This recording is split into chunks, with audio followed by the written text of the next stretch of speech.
Plant series के episode 3 में आज हम बात करते हैं इस ट्री के बारे में। ये एक एंजियोस्पर्म है और ट्रैक्योफाइट्स भी है। ये बिलोंग करता है एलियोकार्पेसी फैमिली से, और एलियोकार्पेसी फैमिली के नाम से आपको याद आ रहा होगा एलियोकार्पस जैनिट्रस, एलियोकार्पस गैनिट्रस, जिसे हम हिंदी में बोलते हैं रुद्राक्ष।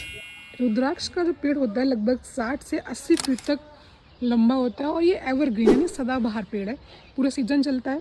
प्लांटेशन के 3 से 4 साल बाद इसमें फ्रूट्स आना शुरू हो जाते हैं। 1000 से लेकर 2000 तक फ्रूट पर एनम आते हैं। अभी भी आप इसमें देख सकते हैं छोटे छोटे फ्रूट्स लगे हुए हैं और इस पेड़ को अभी टोटल 2 साल ही हुए हैं। 2 साल बाद इनकी और अच्छी ग्रोथ हो जाएगी। This is a very Holi tree. Hindu धर्म वाले तो जानते हैं कि रुद्राक्ष का नाम ही है रुद्र की अक्ष। की लगभग ऑल ओवर द वर्ल्ड 300 प्रजातियां पाई जाती हैं। उनमें से एलियोकार्पस गैनिट्रस जो है वो मोस्ट कॉमन स्पीसीज है इंडिया में, और इंडिया में लगभग उन 300 में से 35 स्पीसीज पाई जाती हैं। रुद्राक्ष का जो फ्रूट होता है उसमें एक क्लेफ्ट होता है, जैसे कि जब पक जाता है ना, बीज निकलता है अंदर से सीड, तो उसमें कुछ क्लेफ्ट्स होते हैं। उन क्लेफ्ट्स को हम बोलते हैं मुख।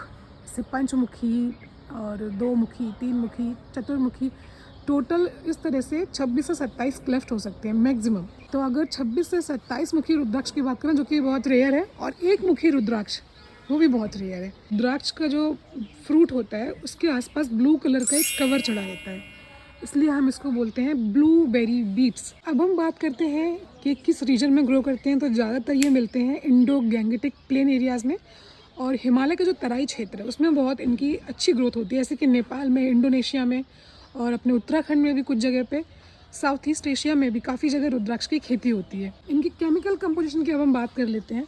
इनमें मिलता है alkaloids, flavonoids, tannins, steroids, carbohydrates, और इसमें एक और नए तरह का केमिकल कंपाउंड पाया जाता है जिसकी खोज हुई थी 1979 में, जिसको बोलते हैं रुद्रकाइन। यानी एक तरह का ये एल्कोलॉइड है और इसको रुद्रकाइन के नाम से जाना जाता है, क्योंकि ये रुद्राक्ष के पेड़ में मिला था 1979 में। जब इसके बीज पक जाते हैं तो उनका प्रयोग होता है माला बनाने में। हम सब जानते हैं कि वो बौद्ध लोग और हिंदू लोग उनका योग करते हैं ध्यान में, और गले में माला पहनने में भी उनका। जब हमारे रुद्राक्ष में से प्रॉपर फ्रूट निकल के आएंगे तब हम उन्हें देख के बताएंगे कि किस तरह के बीज उनमें मिले हैं और कितने रिजेस मिले हैं, मतलब कितने मुखी रुद्राक्ष हमें प्राप्त हुए हैं। छोटे छोटे फ्रूट्स देख रहे हैं, जब ये पूरे ग्रो कर जाएंगे, जब ये पूरे पक जाएंगे, तब हम इन्हें आपको दिखाएंगे इसी पेड़ से निकाल के। ओके, आज के एपिसोड 3 की कहानी थी रुद्राक्ष की। मिलते हैं अगले एपिसोड में, तब तक के लिए bye bye and don't forget to subscribe the channel.